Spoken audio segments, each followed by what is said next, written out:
Ganpati Bappa Morya. Hello friends, welcome to my channel.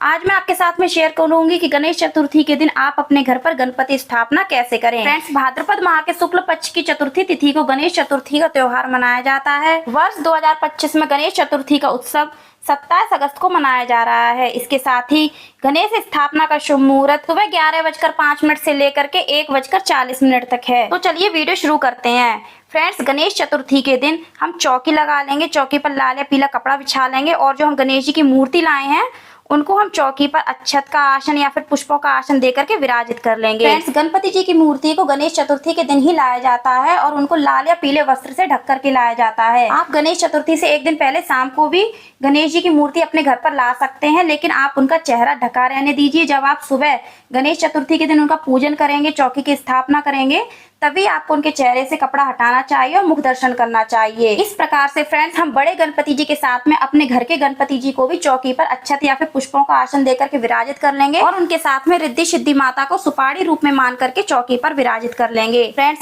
बड़े गणपति जी को तो हम विसर्जन के दिन विसर्जित कर देते हैं, लेकिन हमारे घर के गणपति जी को हम अपने घर में रखते हैं।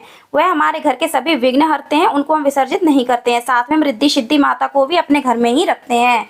इस प्रकार से फ्रेंड्स, गणपति जी की स्थापना करते से हम कलश की भी स्थापना करेंगे। तो कलश हम तांबे का, पीतल का या मिट्टी का ले लेंगे। आप जो भी कलश लें उसके कंठ पर मौली जरूर बांध लें। इसके साथ ही आप उस पर कुमकुम या फिर रोली से स्वास्तिक जरूर बना लें। अब कलश की स्थापना करते समय हम उसमें थोड़ा सा गंगा जल डालेंगे और शुद्ध जल से हम कलश को कंठ तक भर देंगे। इसके बाद हम कलश में एक सुपारी, हल्दी की गांठ, एक सिक्का, इसके साथ में थोड़े से अक्षत और पुष्प डालेंगे। इसके साथ में आप इसमें थोड़ी सी दूब घास भी डाल सकते हैं, क्योंकि गणपति जी को दूब घास अति प्रिय है और हम पूजन भी गणपति जी के लिए ही कर रहे हैं। इस प्रकार से अब हम कलश के कंठ पर आम के या फिर अशोका के पत्ते सजा लेंगे। आप 5-7 पत्ते ले सकते हैं और कलश के कंठ पर लगा सकते हैं। अगर आपको आम के या फिर अशोका के पत्ते नहीं मिलते हैं तो आप पान के पत्ते भी लगा सकते हैं। कलश के पत्तों को रोली चंदन से टीक लेंगे। कलश के कंठ पर हम अनाज से भरा हुआ पात्र रख देंगे।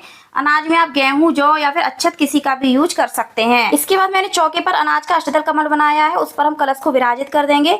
अगर आप अष्टदल कमल नहीं बना पाते हो तो आप अनाज की केवल ढेरी भी रख सकते हैं। अब हम जटा वाला पानी वाला नारियल लेंगे। इस पर आप लाल कपड़ा बांध सकते हैं या फिर आप लाल मौली बांध लें। फ्रेंड्स, जिस ओर से नारियल काटा जाता है वही नारियल का मुख होता है। तो नारियल का मुख अपनी ओर रखते हुए नारियल को हम कलश पर विराजित कर देंगे।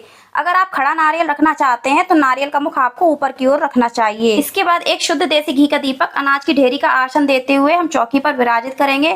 फ्रेंड्स, यह दीपक आप अखंड दीपक के रूप में भी प्रज्वलित कर सकते हैं। अखंड जोत नहीं जलाना चाहते हैं तो आप नॉर्मल दीपक जला सकते हैं। पूजन करने से पहले हम जल का छींटा देकर के सभी को भाव रूप से स्नान करवा लेंगे, दीप प्रज्वलित कर लेंगे। पूजा करने से पहले हमें संकल्प कर लेना चाहिए कि हम कितने दिनों के लिए गणपति जी को अपने घर में विराजित कर रहे हैं। उनकी आवभगत करेंगे, उनकी सेवा करेंगे। कुछ लोग 1 दिन के लिए करते हैं, कुछ लोग 3 दिन, 5 दिन, 7 दिन और कुछ लोग 10 दिन के लिए करते हैं। इसके बाद हमारे घर के जो गणपति जी हैं छोटे वाले, उनका हम सबसे पहले पूजन करेंगे। तो उनका पूजन हम रोली से करेंगे, चंदन से करेंगे, अक्षत से करेंगे। साथ में हमने रिद्धि सिद्धि माता विराजित की है, उनका पूजन भी हम रोली अक्षत से करेंगे। सभी को हम वस्त्र रूप में मौली अर्पित करेंगे। इसके साथ में हम गणेश जी को जनेऊ अर्पित करेंगे। किसी कारणवश अगर आपके पास जनेऊ नहीं है तो आप मौली अर्पित कर सकते हैं। वैसे ये विशेष पूजा है तो आपको जनेऊ जरूर लेना चाहिए। पुष्प अर्पित करेंगे। गणेश जी को हम दूब घास अर्पित करेंगे। फ्रेंड्स, गणपति जी आपने जितने भी दिन के लिए अपने घर में विराजित किए हैं उतने दिन आप गणेश जी को दूब घास जरूर अर्पित करें, क्योंकि बिना दूब घास के गणेश जी की पूजा अधूरी मानी जाती है। अब हम जो बड़े वाले गणपति जी अपने घर में लाए हैं उनका पूजन भी हम इसी प्रकार से करेंगे। उनको हम रोली चंदन लगाएंगे, अक्षत अर्पित करेंगे, वस्त्र रूप में मौली अर्पित करेंगे। उनको भी हम जनेऊ अर्पित करेंगे। अगर आप उनके लिए वस्त्र लाए हैं, पीला वस्त्र लाए हैं या लाल वस्त्र लाए हैं, उनको आप पहना भी सकते हैं या फिर आप उड़ा सकते हैं। इसके बाद हम उनको पुष्प अर्पित करेंगे, दूब घास अर्पित करेंगे।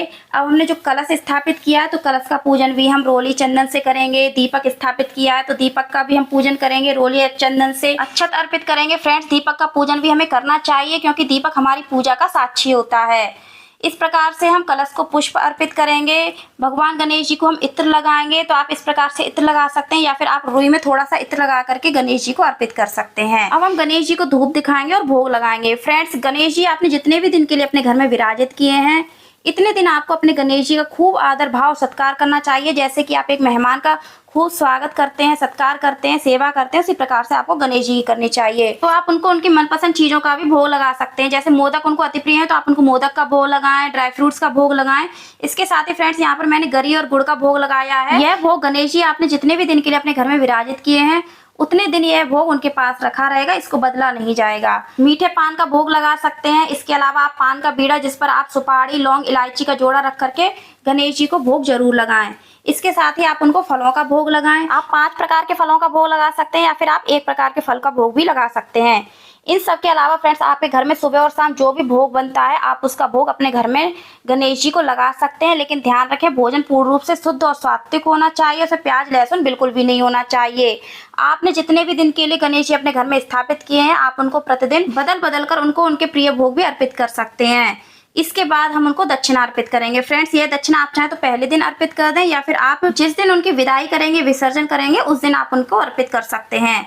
अब फ्रेंड्स अगर आपने गणेश चतुर्थी का व्रत रखा है तो आप हाथ में थोड़े से अक्षत और पुष्प रख करके गणेश चतुर्थी व्रत की कहानी पढ़ेंगे। कहानी का वीडियो मैं अलग से अपलोड करूंगी, वीडियो के लिंक मैं आपको डिस्क्रिप्शन बॉक्स में दे दूंगी। तो आपने जो अक्षत और पुष्प हाथ में लिए हैं, कथा संपूर्ण हो जाने के बाद यह अक्षत और पुष्प हम भगवान के चरणों में यानी गणेश जी के चरणों में अर्पित कर देंगे। कथा हो जाने के बाद अब हम आरती करेंगे। तो आप चाहे तो दीपक से आरती कर सकते हैं। आप अलग से दीपक बना लें शुद्ध देसी घी का, उससे आप आरती कर सकते हैं। नहीं तो आप कपूर आरती भी कर सकते हैं। तो सबसे पहले हम गणेश जी की आरती करेंगे, माता पार्वती की आरती करेंगे, भगवान भोलेनाथ की आरती करेंगे। इस प्रकार से फ्रेंड्स 3 आरती हो जाती है। लेकिन हमें 3 आरती नहीं गानी चाहिए, या तो आप 2 आरती गाएं या फिर आप 4 आरती गाएं। इस तरह से आप इनके साथ में किसी एक भगवान की और आरती गा सकते हैं। चाहे आप भगवान विष्णु की आरती गा लें या फिर आप माता लक्ष्मी की भी आरती गा सकते हैं। इस प्रकार से 4 आरती हो जाएंगी। अब हम आरती के चारों ओर जल घुमाएंगे और परिवार के सभी सदस्यों को आरती प्रदान करेंगे, स्वयं भी आरती ग्रहण करेंगे। फ्रेंड्स गणेश जी अगर आपने अपने घर में स्थापित किए हैं तो उनकी आरती आपको परिवार के सभी सदस्यों के साथ मिलकर के करनी चाहिए। आरती हो जाने के बाद हम गणेश जी के चरण स्पर्श कर लेंगे। पूजा में हमसे जो भी गलती हुई हो उसके लिए हम क्षमा याचना कर लेंगे। परिवार की सुख समृद्धि की कामना करेंगे। फ्रेंड्स इस प्रकार से आपको सुबह और शाम को गणेश जी को भोग लगाना है और उनकी आरती करनी है। अब फ्रेंड्स आपने जो भी भोग लगाया है इसको आप अपने परिवार के सभी सदस्यों में वितरित कर दें। फलों का भोग लगाया है तो फलों का भोग भी आप परिवार के सभी सदस्यों में वितरित कर दें। ड्राई फ्रूट का भोग भी आप सभी को बांट सकते हैं। इसके साथ ही दीपक को हम जलते रहने देंगे और जल भी हम गणेश जी के पास रखा रहने देंगे। अब फ्रेंड्स गणपति स्थापना के बाद आपको गणेश जी की पूरे 10 दिन तक रोज पूजा कैसे करनी है उसका वीडियो आपको अलग से मेरे चैनल पर मिल जाएगा। वीडियो का लिंक मैं आपको डिस्क्रिप्शन बॉक्स में दे दूंगी। तो फ्रेंड्स आपको वीडियो कैसी लगी कमेंट करके जरूर बताना। अच्छी लगी हो तो लाइक करना, शेयर करना, चैनल को सब्सक्राइब करना, बेल आइकन को प्रेस करना और कमेंट में ओम गंगणपतये नमः अवश्य लिखना या फिर गणपति बप्पा मोरया अवश्य लिखना। धन्यवाद। गणपति बप्पा मोरया।